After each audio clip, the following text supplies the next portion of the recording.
You've tuned into The Mountain Gardener with your host, Ken Lain. Gardening it can be challenging, but with these simple insider tips, you'll reap huge rewards. Now, let's tune into today's Mountain Gardener with Ken and Lisa. Back with Lisa Waters Lane in the studio. She comes each week with your garden question. Just what are your neighbors talking about? We can glean off some information from that. Welcome to the studio, Lisa. Thank you. Good to be here. You've been busy. You folks have been, your team has just been going crazy. We have been busy. We've gotten a few trucks in. So everybody thinks, oh, it's the end of the season. Nothing's going on. Californians. Yeah. But no, there's a lot of wonderful things that just came in, those late summer, early fall. Yeah, you got to check it out. So the title of this show was The Brightest Flowers of the Year Are Now. Ooh. And they truly are the brightest flowers of the year because they just get bigger and bigger and bigger and bigger. And the mums just came in, just everything is just, and they're not just big, they're like monsters. They're like Goliath. And when it comes to mums, they're just beautiful. So the second we get back from our vacation, we're taking one of those. That's true. Snagging it, bringing it home. So what kind of questions we got this week? Well, a few and varied questions. Tis the season. Must be late summer. It must be. All right. So Tom has a question. He thinks he burned out his lawn using a high nitrogen food in June. Tom. So he wants to know, is there any chance it'll come back? Yeah. Kind of rejuvenate itself. Sure. Or if he does have to reseed, when would be the next best time to reseed? So Tom, you know, that's how you learn gardening. I'm going to forgive you. You're good. This is how you learn. Oops. We've all, if you've had a lawn, we've all spilled some and it burned a hole. That grass is not going to come back. It's dead. So you fried it, vaporized it. But the great thing is you can overseed right now. It's a great time. Now through October is kind of your sweet spot for overseeding, extending, because it's still humid. The ground is warm. Literally that grass seed will germinate within, literally days. We're talking a week. You're going, oh, I'm good. I'm such a gardener. Look, it's all growing. So you should be okay. I would flush that area out where it got burned because you don't want any leftover nitrogen left from that synthetic. You want to kind of flush that out, rake off that dead matted material. So we open up the ground underneath, put your seed on top of that. There's two types of seed we have here. It's a fescue and kind of the Prescott blend, that whole bluegrass blend. Just if you know what kind of grass you have, we'll just set you up with it. And when you put the seed down, make sure you get a bag of premium mulch to go over top of that seed, because the birds will think you're putting out seed just for them. And so that hides the seed, makes it germinate faster. Kind of just makes it ensures that things go fast. And then you're probably watering daily, if not a couple times a day, until the seedlings are up, till you get to your first mowing, and then you're kind of good to go. I would encourage you, Tom, the grass that's left, what you may want to do, here's an insider tip. Hi, my name's Ken. My wife, Lisa. We're just here we're talking over the back fence, the backyard. This is really going to help you. They make a product called Humic, Humic. Humic. It's humic acid. I would put that on the entire lawn before you even start. That'll help. If there is anything remaining, it will help it root. So what humic does, it tickles the roots of the plant so they start to root out. It'll help what's remaining. And then if there's anything that's possibly alive, it'll encourage it to grow. And it helps seedlings. So you kind of a win-win-win. A bag covers a couple thousand square feet. It's not a fertilizer. It's a food enhancer. It's a soil enhancer kind of thing. You not only burn the grass, you vaporize the worms and everything else. Nothing like synthetic foods. So from now on, here's what I'd recommend. Starting in March, fertilize with the all-purpose plant food. It's organic. 744 mild, just everything is enhanced with that. The next month, put humic. Just every month, switch it off once a month. Fertilize, put something on your lawn March through October. and you will have the most lush, gorgeous lawn you've ever seen. Weeds won't they would not dare try to invade because the grass is so tight and so full.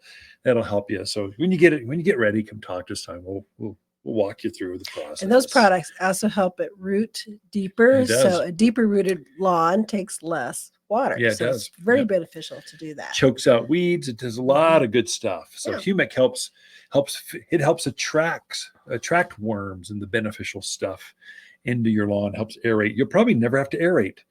Humic is such a good strong. It feeds the bacteria that takes out the matting, that dead mat stuff underneath. It's just a really good product.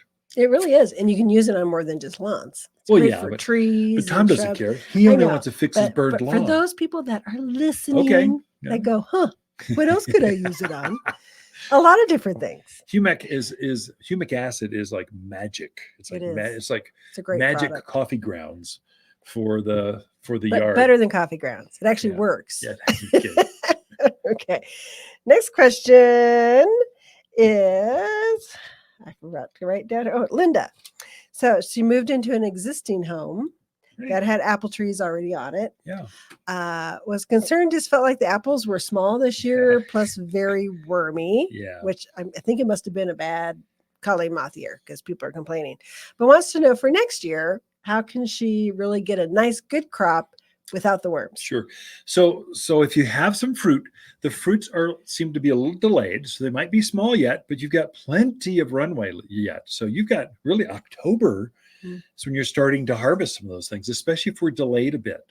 And so if they're smaller, they will get bigger. Give it time, patience. Don't give up.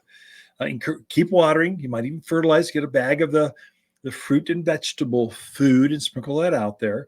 That'll encourage more growth. Now, her real question: I've got worms, and I don't like fruit with worms in them. I don't blame you, Linda.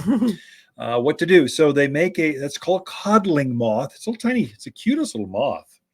But she lays her eggs on the fruit, and the worm, or the maggot stage, burrows into the fruit, eats out the inside, and then burrows its way out. And so that's where the worm. It's a cute little worm, actually, just not your fruit. Exactly. So it's okay. It's a worm. It's a worm. So what to do? So codling moth are very easy to kill, but you just have to know when to spray. Anything will kill a codling moth.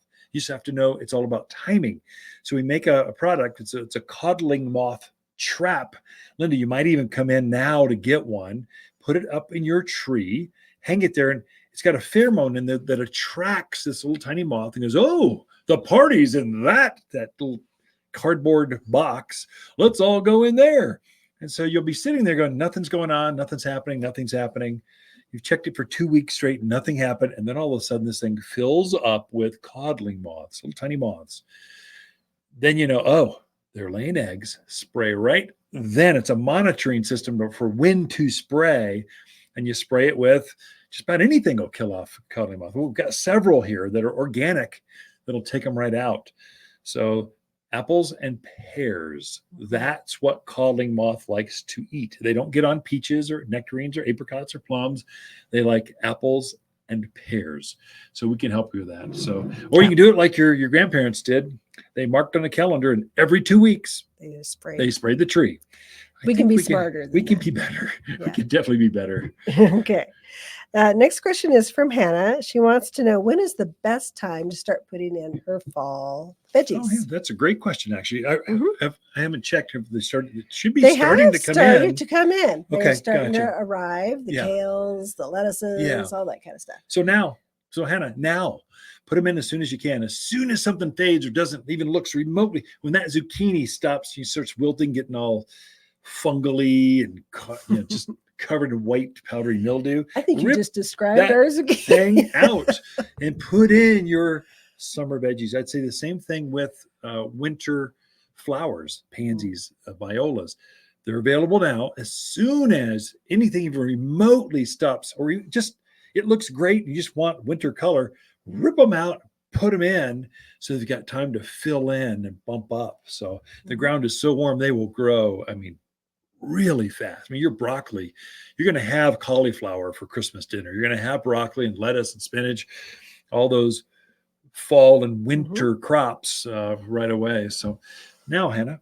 Now. Now's the time. They're available at Waters Garden Center. The Waters Garden companion plants for September are Russian sage, pampas grass, honeysuckle, and raywood ash. Raywoods are superior shade trees for wind and drought locations. Plant as a single specimen or in a grove for more widespread shade on hot south and western exposures.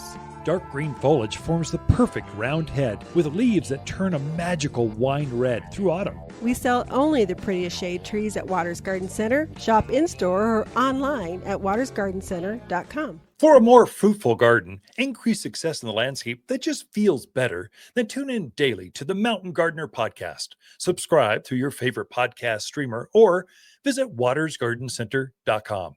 Better yet, visit me directly right here at Waters Garden Center. Thanks for tuning in.